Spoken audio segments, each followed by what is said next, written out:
bad, girl. Beautiful truck. Wish it was manual. Hey guys, welcome back to the channel. This is 83 Garage and I'm your host Michael. I can't never get used to that intro, but today we're looking at hydraulic lines and doing a live inspections because I have a live leak, and by live leak I mean that it's dripping down. You can literally see it, but I don't know exactly where. So we're going to be turning on the system, lots of wind outside, and checking it out. So let's go.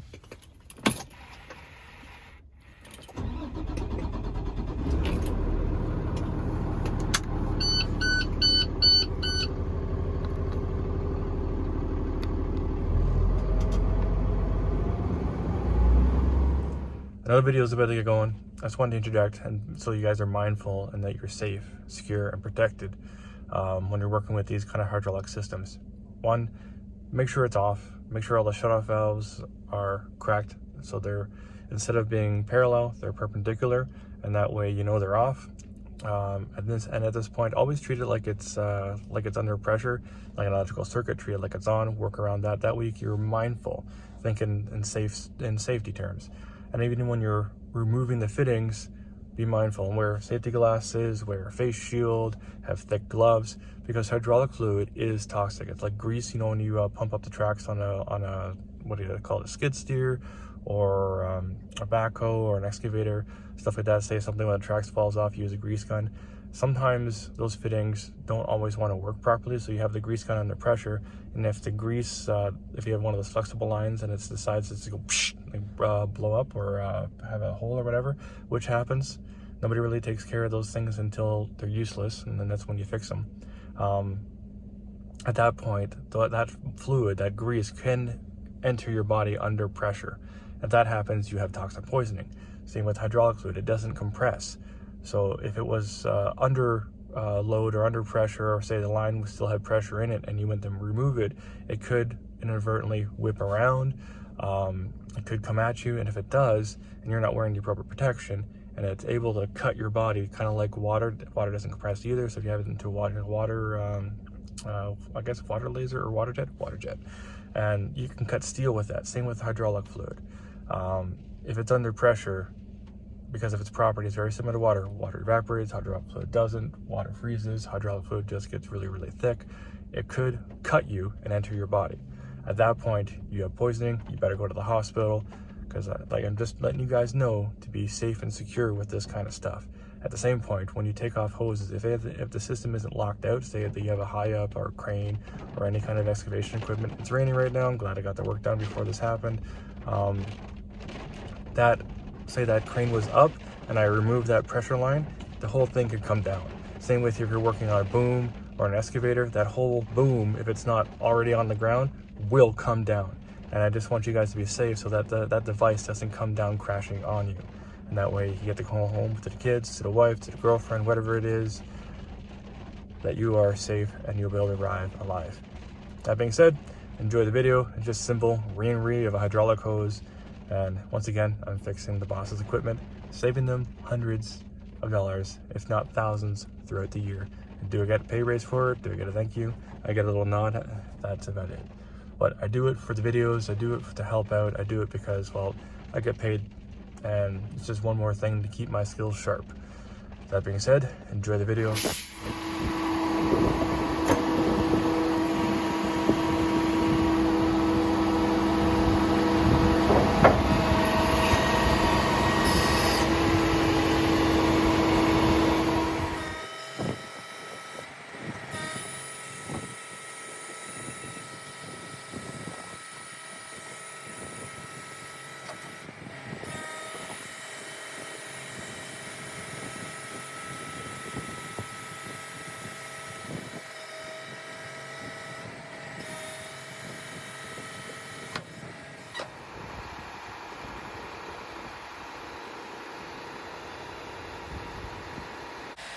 So this is a pressure line going to the PTO.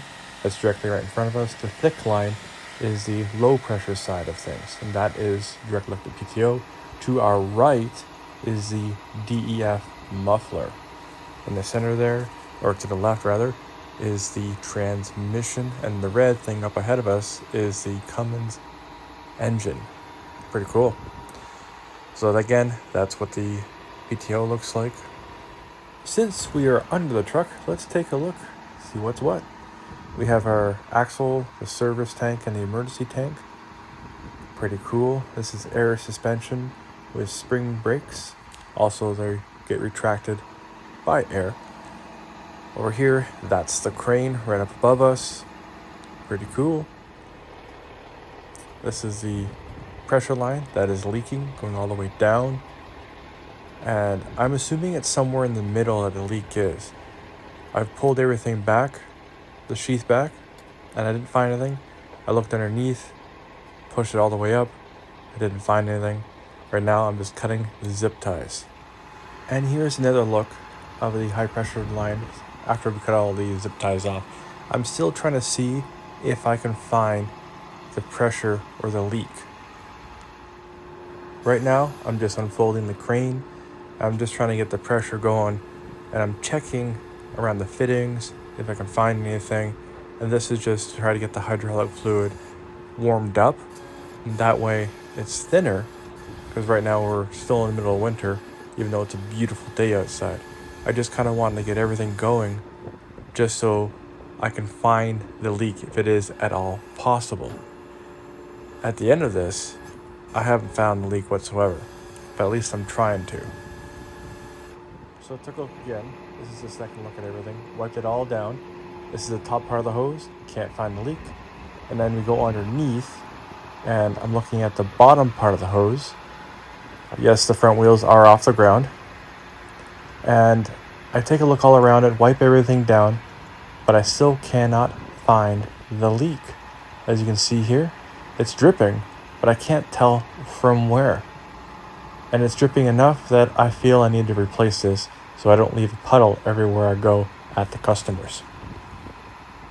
Now that we tried to find the leak, it's time to shut down the PTO. So I turn it off, turn off the PTO, and then we shut down the motor. At this point, we cut the lines stopping the shut-off valve from being activated. So the low pressure line is now shut off, and we can start to remove the high pressure line. Remember to always approach this like it's a live circuit. Wear your safety goggles, face mask, your protective gloves, everything, because hydraulic fluid is toxic. This hydraulic fluid and or oil is biodegradable. Also, you cannot mix different types of hydraulic fluid. Otherwise, catastrophic damages will occur. Maybe not right away. So if you have to use it in a pinch, just keep in mind that if you mix the wrong fluids together, the additives might not like each other, and you could end up shortening the lifespan of your equipment. So always match the type of fluid that's in your system or the recommended fluid for your system, and that way you can be certain that everything will work accordingly and have a long life ahead of it. So yeah, the wind is blowing like crazy. I tried to get the hydraulic fluid into the bucket as much as possible. But on a different note, do you think I have enough adjustable wrenches? I used every single one of them for this job, minus the two tiny ones. I did attempt to use them. They just couldn't make it for the project. But right now, we're getting rid of the secondary portion of the fastener. And we're going to take the hose off, put it in a bucket so that we don't drip it everywhere, whether in the vehicle or in the store. And we're going to get a brand new one made to have it replaced.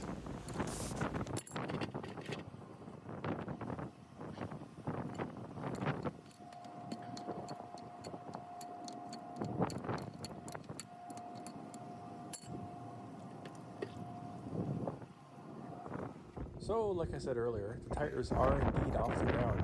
It allows me to do this, kind of pretends like I got spinners, but it gives me the amount of space under the truck that I need. It's like having my own personal tiny hoist.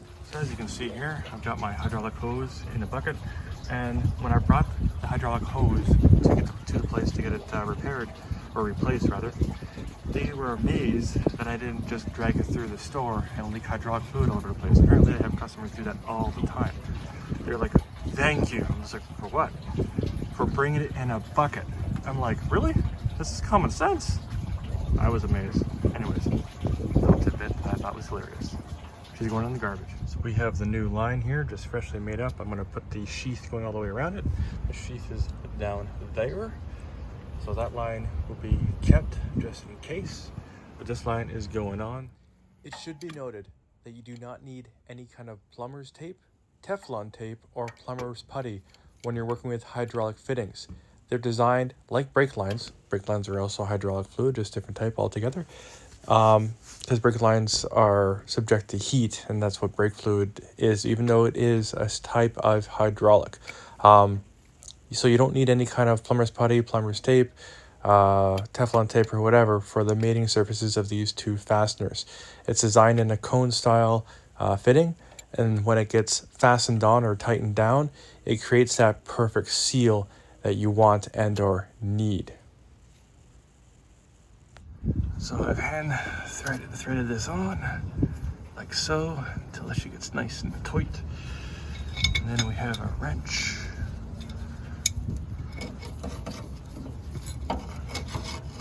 Obviously this is just to get it snug, and then I'll reef on.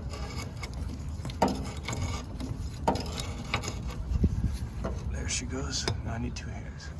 Ugh.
Shop towel hack worked well today, so the rest of the roll is still clean and ready to go. Almost made a mistake there in shutting off the PTO a little too soon. There are safeties in place, but you should always do it the right way. And then we also forgot to bring down the truck. Oops. It happens. And then, after we get this all put back up into place, we can shut down the truck.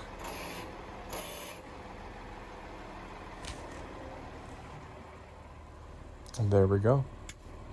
The job is complete. Thanks for watching, guys. This concludes our video. The job's done, no leaks. That's it. Beautiful. So please like, subscribe. If you have any questions, comments, concerns, leave them down below and I'll get back to you as soon as I can. And as always, be safe, have fun, and I'll catch you in the next one. Peace.